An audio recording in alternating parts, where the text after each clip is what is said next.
Hickok 45 here with a tip about how not to shoot a revolver. In case you didn't know, there's a lot of pressure that escapes between the cylinder, front of the cylinder, and the rear of the barrel there, the forcing cone as it's called. There's a gap there when you close the cylinder, and there has to be a gap because, you know, you got to be able to open and close the cylinder.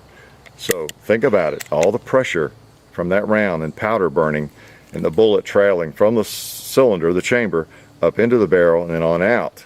Well, and particularly if it's not aligned perfectly, you can have a revolver where the cylinder is not aligned well, you might get more than gas escaping there. You might get some lead, some piece of copper or whatever coming out laterally, okay? You don't want to shoot a revolver like that. That might feel good in terms of a grip. Very bad idea.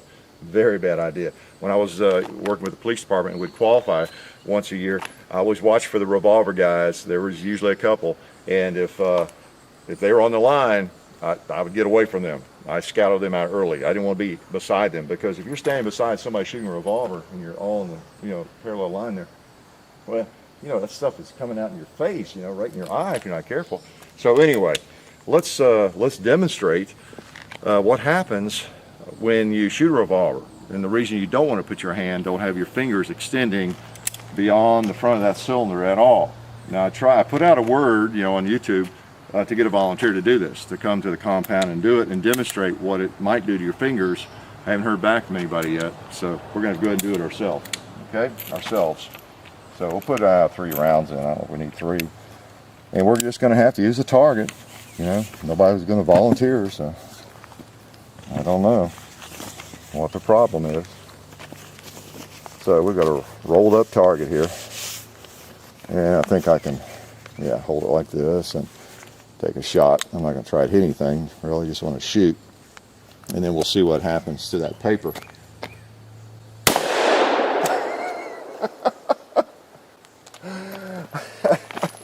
That's funny. I should have known it would do that. Let's do it again. That was fun. In case you didn't see that, right? You never know what's going to happen. That's funny. I was all ready to put the gun down and say, now you see the specks and the stuff that hit the paper there.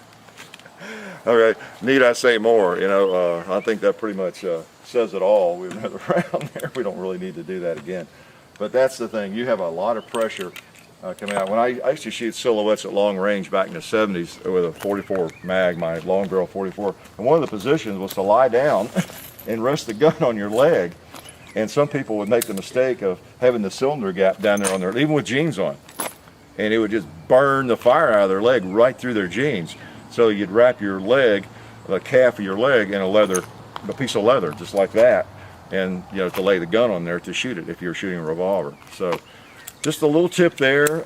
If if that didn't demonstrate that you don't want your fingers out in front of the cylinder when you shoot a revolver. Okay, so you can thank me for that, for keeping the skin on your fingers if you're thinking of buying a revolver and you had no clue about that. So life's good.